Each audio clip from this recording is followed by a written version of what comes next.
Late us accept the reality प्रभु।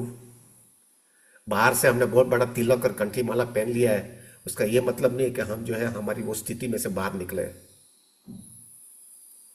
हम गुलाम हैं प्रभु, हम लाचार हैं, हम हेल्पलेस हैं प्रभु जी। ये हकीकत में ये आपका सबका हमारा प्रॉब्लम है।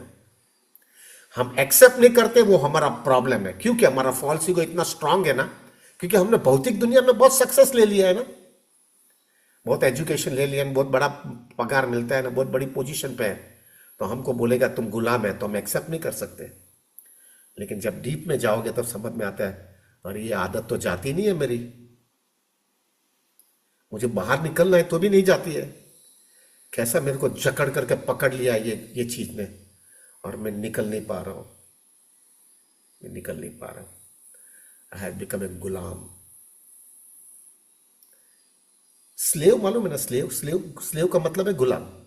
आपको मालूम है अफ्रीका के अंदर और जो जो जो जो अंडर डेवलप कंट्रीज होती है ना, उधर जो है ना व्यक्ति को बेचा जाता है।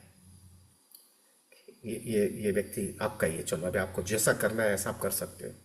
फिर वो व्यक्ति को बेचा जाने के बाद में प्रभु, वो बेचने के बाद में वो व्यक्ति को मालूम है, मैं अभी ये मेरा मालिक है, इसने मेरे को खरीद लिया है, मुझे जो करना है, वो जो मुझे करवाने को बोलेगा वो करना पड़ेगा मुझे। और फिर वो व्यक्ति आदमी उसको कितना घुमाता रहता है, ये करो वो करो ऐसा करो ऐसा करो, जो चीज़ उसको अच्छा नहीं लगता है तो भी उसको करना पड़ता है। क्यों? क्योंकि उसने उसको खरीद लिया है, वो उसका गुलाम है। थोड़ा डीप में जाओगे तो आपको भी समझ में आएगा, मेरे अनर्थ ने मुझे खरीद लिया है। सॉरी यार, सॉरी सॉरी, बहुत हैवी बोलते जा रहा हूं ना, चलेगा ना प्रभु जी? बोलू का ना बोलू है भाई? हमारे अनर्थ ने हमको खरीद लिया है, और वो जैसा हमको घुमाना चाहते हैं हम घूमते हैं प्रभु। बाप रे, बोलने में संकोच होता है, लेकिन जो लाइफ की रियलिटी है बोलते हैं ना, क्या खरा में रखने का भी। हमको जैसा जैसा घुमाते हैं हम घूमना पड़ता है हमको। हम इसमें से बाहर नहीं निकल सकते प्रभु। जैसा वो दारू पीने वाला आदमी बाहर नहीं निकल सकता है, स्मोकिंग वाला बाहर निकल सकता है, नहीं है, ऐसा ही हमारे अनर्थ ने हमको गुलाम बना दिया है। क्या रास्ता है? क्या इसमें से रास्ता निकालूं प्रभु? ये गुलामी में से बाहर निकलना है। आप चेक करना प्रभु, अब पूरे दिन में जो है ना प्रभु, हम खाली हमारे अनर्थ के साथ में फाइट मारने में ज्यादा टाइम निकालते हैं, कृष्णा का विचार करने में कम टाइम निकालते हैं। Most of the time we are just fighting Prabhu ji. अरे लस्ट आ गया, ग्रीड आ गया, एंगर आ गया, ईगो आ गया, फाइट मारो, ये ऐसा नहीं करने का, ऐसा नहीं करने का, ऐसा नहीं करने का, ये स्क्रिप्चर में ऐसा बोला है, गुरु महाराज ने ऐसा बोला है, आरा भक्ति में ऐसा बोला, ये क्लासेस में ऐसा बोला, और मैंने पहले ऐसा किया तो ऐसा गड़बड़ हो गया था, अभी मुझे नहीं करना है। फिर भी अंदर से ऐसा प्रेशर आता है, और प्रेशर के अंदर आपके पास अंदर स्ट्रेंथ नहीं होती है, आप गुलाम बन जाते हो। और वो गुलाम बन जाने के बाद में प्रभु जी गड़बड़ कर लेते हो, और वो गड़बड़ करने के बाद में पछताते हो, गिल्ट मारती रहती है, और वो गिल्ट मारने में बस ऐसे ही घूटते रहते हो, क्या मैंने कर लिया, क्या मेरी गुलामी है, क्या मेरी लाचारी है, ये मेरे को अनर्थ ने मेरे को खरीद लिया लगता है। और वो खरीद लेने की वजह से वो जैसा मुझे नचाता है ऐसा मैं नाचता हूँ। कठपुतली मालूम है ना? कठपुतली, कठपुतली मालूम नहीं है आप लोग? कठपुतली तो मालूम है ना यार सब लोग को? कठपुतली मालूम है? वो जो ऊपर का जो आदमी होता है उसके पास धागा होता है, और उसके में जैसा वो कठपुतली जैसा वो वो वो टॉयस को घुमाता है, ऐसा वो टॉयस घूमता है ना, आप लोग लगता है अरे कैसा कैसा नाचता है। अरे वो ऊपर वाला आदमी है ना, उसको बराबर घुमाता है।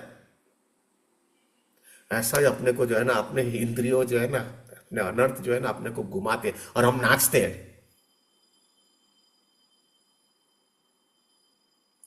एक फिल्म का सॉन्ग है, मुझे क्या है, सॉरी यार प्रभु जी, लेकिन ये थोड़ा इसके साथ में कनेक्टेड है तो बोलता हूँ। तुझे नाचना पड़ेगा, तू नाचेगा नहीं तो तुझे पैसा कैसा मिलेगा, ऐसा something song song is there.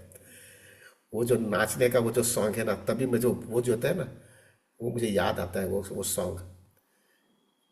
मालूम है कि नहीं है वो सॉन्ग? आप लोग को नहीं मालूम? आप लोग सब लोग साधु लोग हैं यार, आप लोग कैसे मेरे साथ में आ गए? कैसे मेरे साथ में आगे समझ में नहीं आता है, लेकिन वो एक सॉन्ग है, नाच नाच बुलबुल तुझे पैसा मिलेगा, ऐसा कुछ है ना, नाच नाच बुलबुल तुझे पैसा मिलेगा। एग्जैक्टली प्रभु जी, वो जब सॉन्ग मैं जब भी सुनता हूँ ना, तब मुझे याद आता है, ये अनर्थ भी मुझे बोलता है, तू नाच नाच, तेरे को इंद्र तृप्ति देना या ना चाहिए ना, तेरे को नाच। और हम नाचते हैं, हम नाचते हैं। क्यों हम नाचते हैं? क्योंकि हमको इंद्र तृप्ति चाहिए।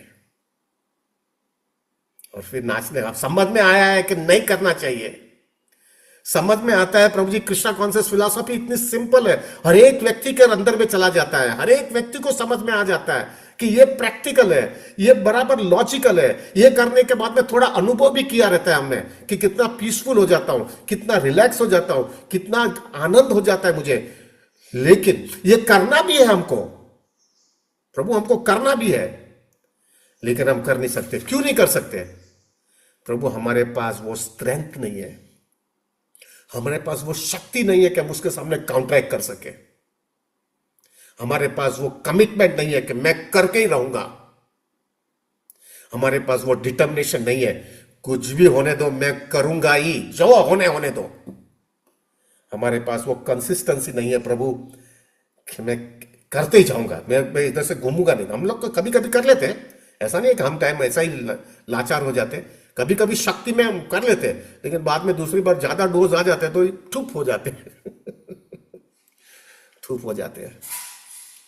क्या लाचारी होती है प्रभु हमारी।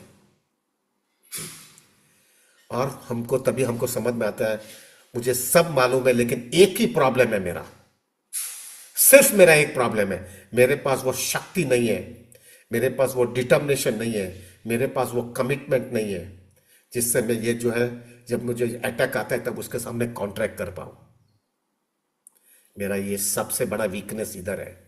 नहीं कि मुझे फिलॉसफी पता नहीं है, मुझे रास्ता भी पता है, मुझे क्या करना है वो भी मुझे पता है, लेकिन सब मालूम होने के बाद में भी मैं घायल होता हूं और मार खा लेता हूं, क्योंकि मेरे पास जो है स्ट्रेंथ नहीं है, डिटर्मिनेशन नहीं है, कमिटमेंट नहीं है।